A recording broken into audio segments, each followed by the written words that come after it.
하나님의 말씀 보겠습니다. 오늘 예레미야 7장입니다. 예레미야 7장 1절부터 34절까지 제한인 구약성경 1061면에 있습니다.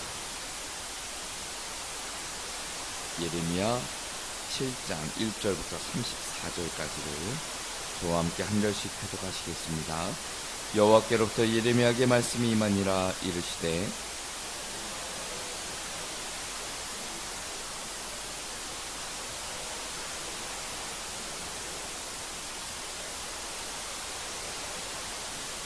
만군의 여호와 이스라엘 하나님께서 이와 같이 말씀하시되 너희 길과 행위를 바르게 하라. 그리하면 내가 너희로 이곳에 살게 하리라.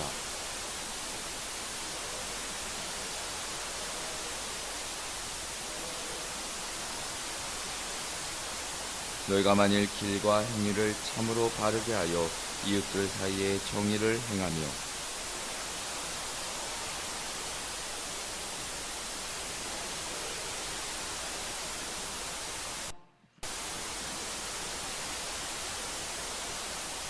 내가 너희를 이곳에 살게 하리니 곧 너희 조상에게 영원 무궁토록 준 땅이니라.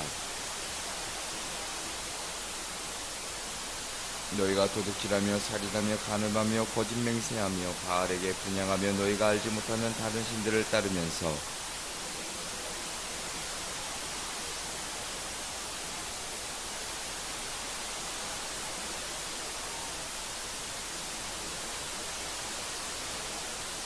내 이름을 일컬음을 받는 이 집이 너희 눈에는 도둑의 소굴로 보이느냐? 보라나 곧 내가 그것을 보았노라. 여호와의 말씀이니라.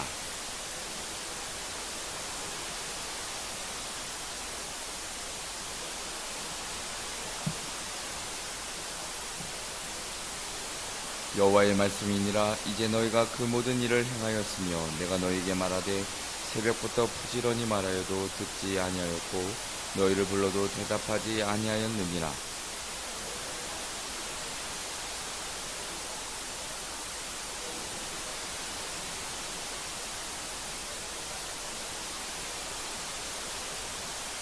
내가 너희 모든 형제 곧 에브라임 온 자손을 쫓아낸 것 같이 내 앞에서 너희를 쫓아내리라 하셨다 할지니라.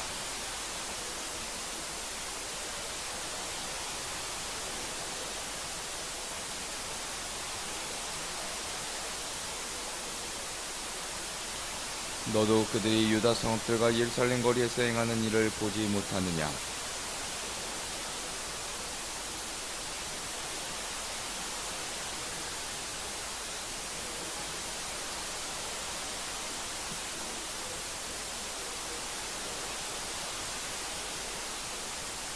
여호와의 말씀이니라. 그들이 나를 경노하게 함이냐? 자기 얼굴에 부끄러움을 자취함이 아니냐?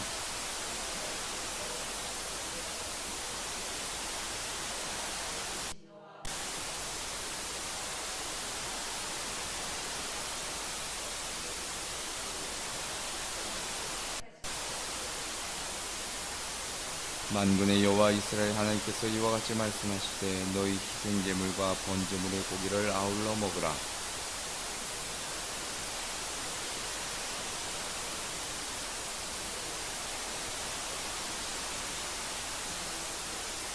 오직 내가 이것을 그들에게 명령하여 이르기를 너희는 내 목소리를 들으라. 그리하면 나는 너희 하나님이 되겠고 너희는 내 백성이 되리라. 너희는 내가 명령한 모든 길로 걸어가라. 그리하면 복을 받으리라 하였으나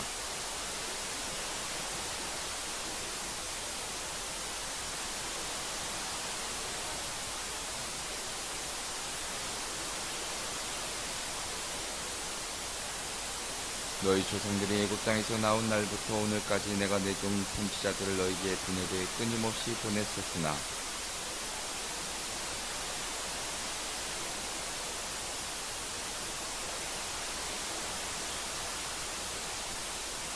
내가 그들에게 이 모든 말을 할지라도 그들이 너희에게 순종하지 아니할 것이요 내가 그들을 불러도 그들이 내게 대답하지 아니하리니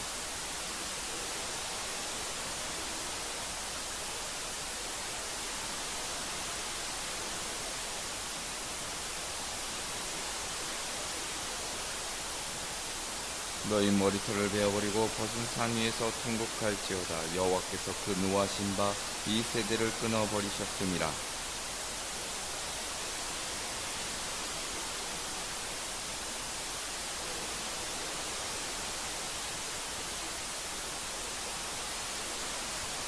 흰놈의 아들 골짜기에 도벳 사강을 건축하고 그들의 자녀들을 불에 살랐나니 내가 명령하지 아니하였고 내 마음에 생각하지도 아니한 일이니라.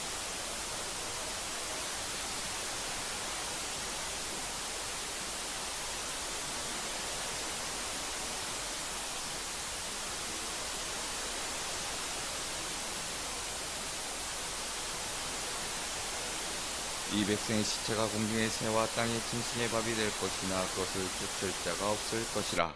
그때에 내가 유다 성읍들과 예루살렘 거리에 기뻐하는 소리, 즐거워하는 소리, 신랑의 소리, 신부의 소리가 끊어지지 않 땅이 황폐하리라.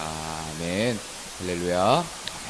오늘도 이 새벽에 준비해 나오신 우리 성도님들과 그 영상을 예배하시는 많은 성도님들에게 하나님의 크신 은혜가 있기를 먼저 주님의 이름으로 축원합니다. 오늘 말씀의 제목은 삶으로 드려지는 참된 예배입니다. 삶으로 드려지는 참된 예배.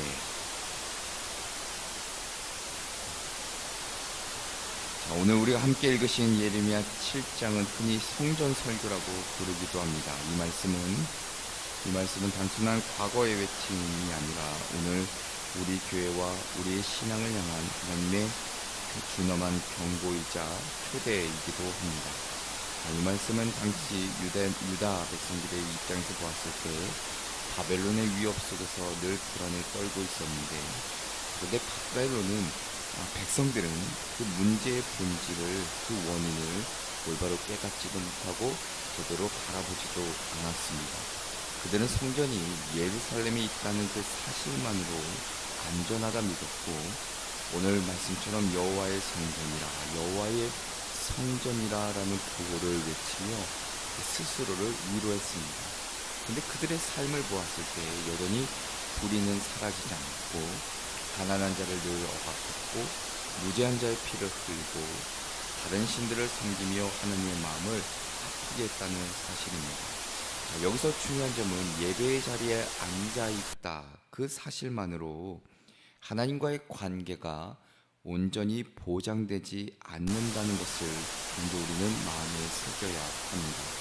예배라는 것은 우리 예배당, 하나님의 전에 안에 있다는 사실로 온전해지는 것이 아니라 하나님의 말씀에 내가 순종하고 내 마음과 정성을 다해 더 나아가서는 우리의 삶 전체로 온전히 드려질 때에 그것이 진정한 예배라는 것을 오늘 말씀을 우리에게 깨닫게 하십니다.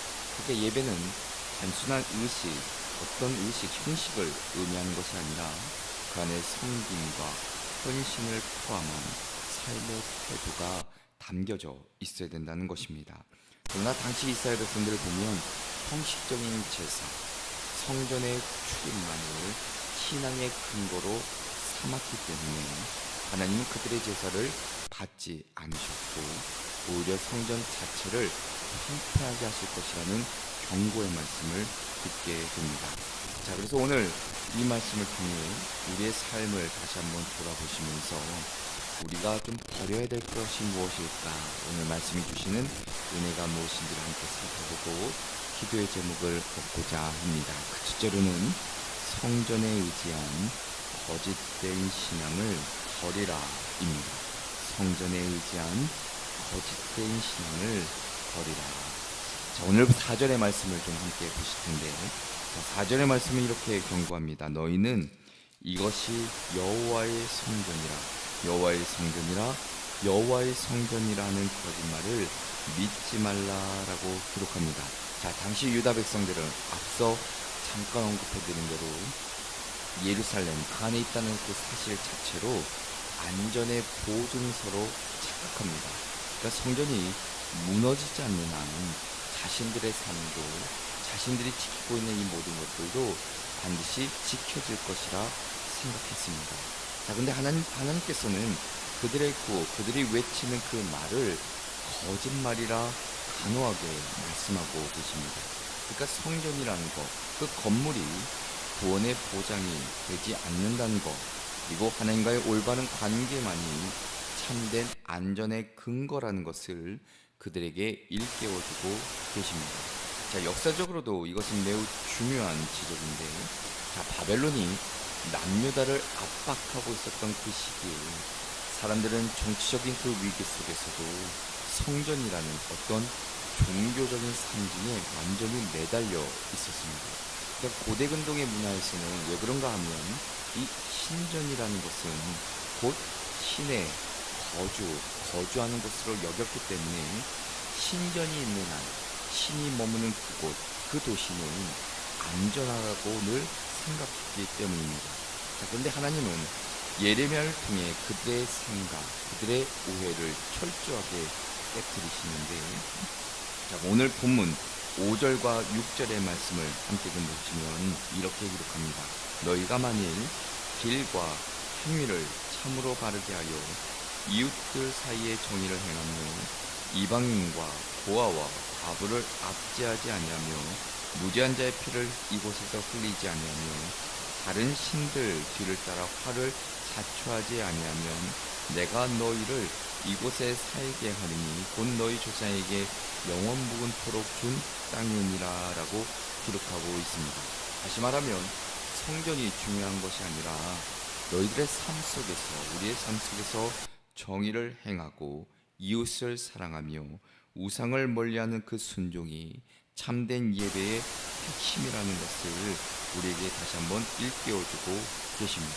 그러니까 여호와 하나님은 어떤 건물에 갇혀 계신 분이 아니라 순종하는 자들, 그들의 삶 속에 거하는 하나님이라는 것을 다시 한번 깨닫게 하는 말씀입니다.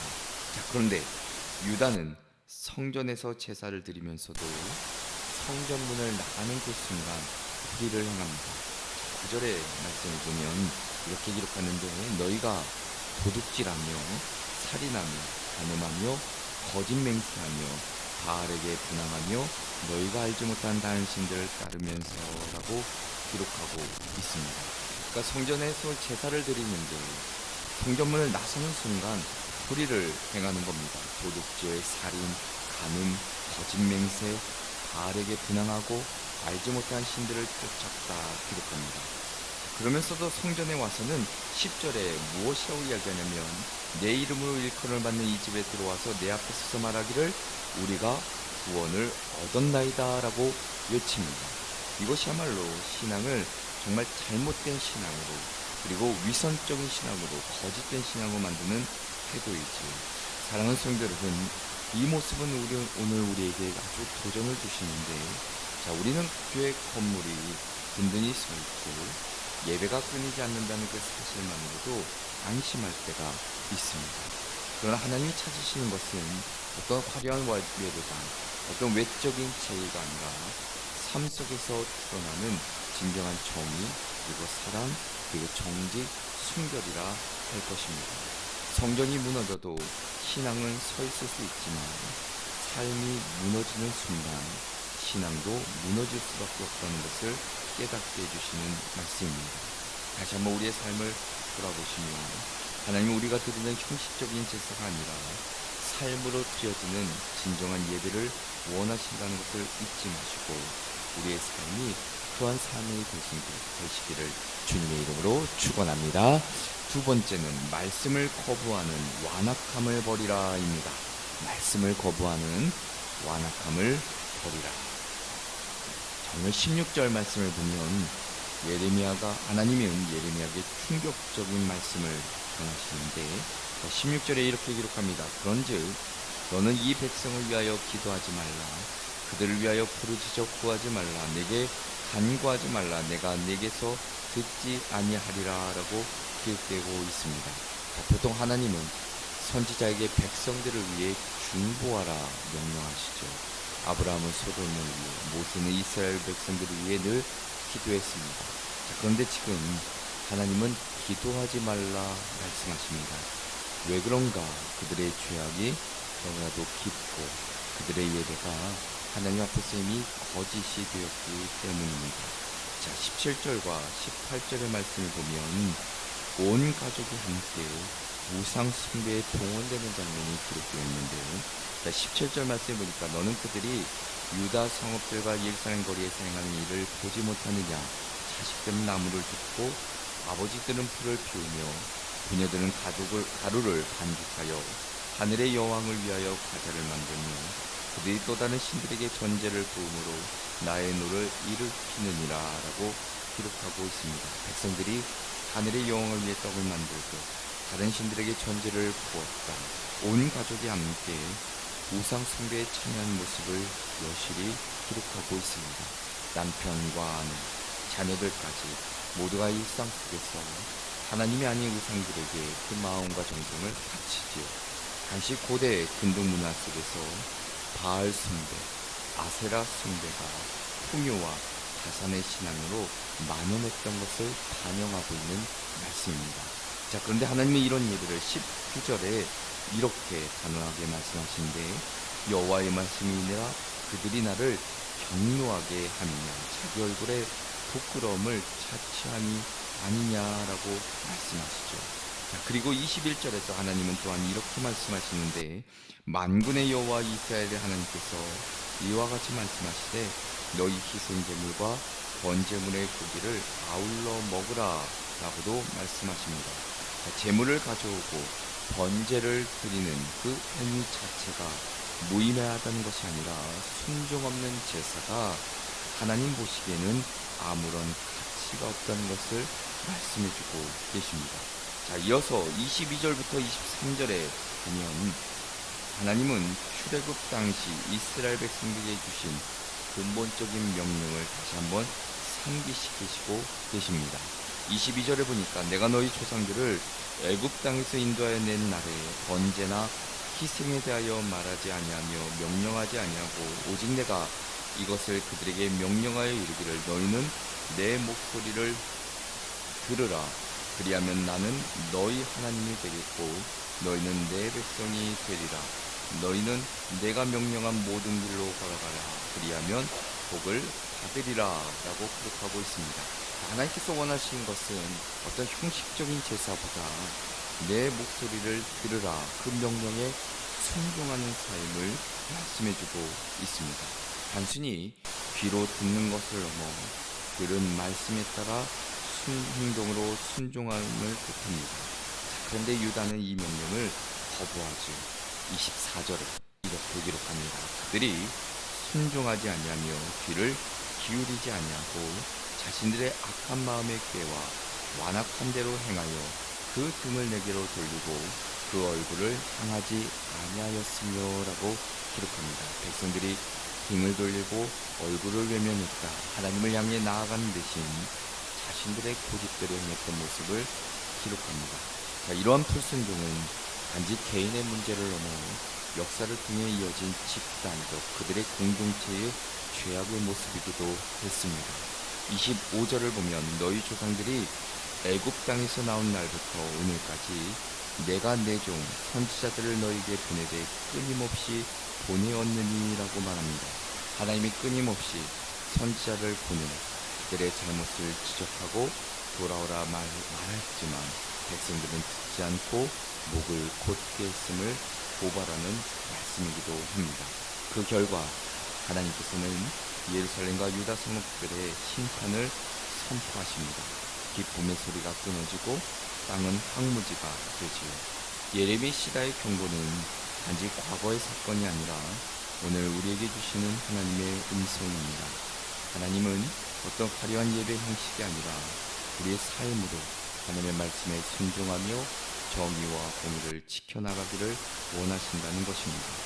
단순히 예배 형식으로 마무리되는 삶이 아니라 말씀을 듣고 내 삶 가운데 순종하는 것, 그것이 진정한 참된 예배라는 것을 다시 한번 잊지 마시고 늘 나에게 들려주신 그 말씀에 늘 귀 기울이고 삶으로 실천해 내시는 저와 여러분 되시기를 주님의 이름으로 축원합니다.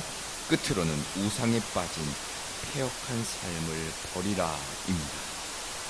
마지막으로 우리가 버려야 될 세 번째는 바로 우상에 빠진 패역한 삶입니다. 29절의 말씀을 함께 보시면 이렇게 기록하는데 너는 너의 머리털을 베어버리고 거센 산 위에서 통곡할지어다. 여호와께서 그 노하신 바 이 세대를 끊어버리셨음이라라고 기록합니다. 자, 머리털을 끊는 행위, 깎는 행위, 우리가 잘 아는 대로 슬픔과 수치와 심판을 상징하는 행동입니다. 자, 하나님은 이제 그들의 삶이 하나님을 떠난 결과로 비참한 심판을 맞이할 수밖에 없음을 말씀하십니다. 그 이유가 무엇인가? 30절 이하의 말씀을 보면 그들이 여호와의 성전에 가증한 우상을 세웠고 심지어는 흰놈의 아들의 골짜기에서 자기 자녀를 불에 태워 제물로 바치고 단순한 종교적 타락을 넘어 인간으로서는 상생할 수 없는 극악무도한 범죄를 저질렀기 때문이죠. 생명의 주인이신 하나님께 드려야 할 자녀를 바로 우상에게 희생시킨 것입니다. 자, 여기서 중요한 점은 이러한 행위가 하나님을 전혀 모르는 이방인들의 일이 아니라 30절의 말씀을 다시 한번 보면 유다 자손이 나의 눈앞에 악을 행하여 내 이름으로 일컬음을 받는 집에 그들의 가증한 것을 두어 집을 더럽혔으며 라고 기록하고 있습니다. 유다 자손이 나의 눈앞에 악을 행하였는데 내 이름으로 일컬음을 받는 집에 하나님의 백성이었던 이스라엘 백성들 그 안에서 일어났다는 사실이죠. 하나님을 알았던 자들이 우상을 섬기고 하나님 주신 생명을 멸시한 사실입니다. 그 결과 34절은 비극적인 선언으로 끝나는데 그때에 내가 유다 성읍들과 예루살렘 거리에 기뻐하는 소리, 즐거워하는 소리, 신랑의 소리, 신부의 소리가 끊어지게 하리니 땅이 황폐하리라. 하나님을 떠나는 삶, 우상을 섬겼던 삶의 그 마지막은 반드시 황폐함과 절망일 수밖에 없다는 것을 깨닫게 하십니다. 자, 오늘 우리의 삶, 비록 무언가 자녀를 그리고 생명을 멸시하거나 불에 태우지는 않지만 우리는 더 은밀한 방식으로 우리 우상에게 나의 삶을 바칠 때가 있습니다. 세상의 성공, 물질과 쾌락을 위해 그렇게 붙들며 살아가고 가정과 때론 내 신앙을 희생시키는 일들이 오늘날에도 얼마든지 존재한다는 사실입니다. 하나님은 그러한 삶을 결코 받지 않으실 뿐만 아니라 폐역한 삶이라 말씀하고 있는 겁니다. 그러나 동시에 하나님은 심판으로만 끝내지 않으신다는 사실, 회개하는 자를 반드시 품으시고 긍휼의 하나님이 우리의 삶을 다시 한번 회복시킨다는 사실을 잊지 마시고 오늘 우리의 삶 가운데 있는 우상 모두 다 버리고 하나님께 온전히 돌이키는 삶을 살아내시기를, 그리하여 우리에게 주시는 참된 기쁨과 즐거움을 늘 누리며 살아내시는 저와 여러분 되시기를 주님의 이름으로 축원합니다. 기도하시겠습니다. 거룩하신 하나님 아버지, 오늘 말씀을 통해 다시 한번 우리의 신앙을 되돌아보게 하시니 감사를 드립니다. 오늘 이 말씀을 통해서 우리의 삶이 하나님의 말씀에 순종하여 늘 삶으로 살아내고 있는지를 돌아보게 하여 주시고, 혹여나 그 말씀을 거부하는 완악함이 내 삶 가운데 있지 않은지를 다시 한번 돌아보게 하여 주시사, 혹여나 그렇게 살아왔다면 이제는 돌이켜 하나님의 말씀에 귀 기울이고 삶으로 실천하며 살아낼 수 있도록 인도하여 주시옵소서. 혹여나 내 삶 가운데 있는 우상이 아직도 내 마음 한켠에 내 삶의 습관으로 자리 잡혀 있다며 이제는 모두 다 떨쳐버리게 하여 주시사, 하나님만이 나의 삶의 주인이시고 내 생명의 근원 되심을 믿고 나의 구원자 되시고 나의 기쁨이 되시며 진정한 평안과 위로가 되시는 주님만을 붙잡고 살아가게 하여 주시옵소서. 오늘 하루도 도우실 줄 믿고 예수 그리스도의 이름으로 기도합니다. 아멘.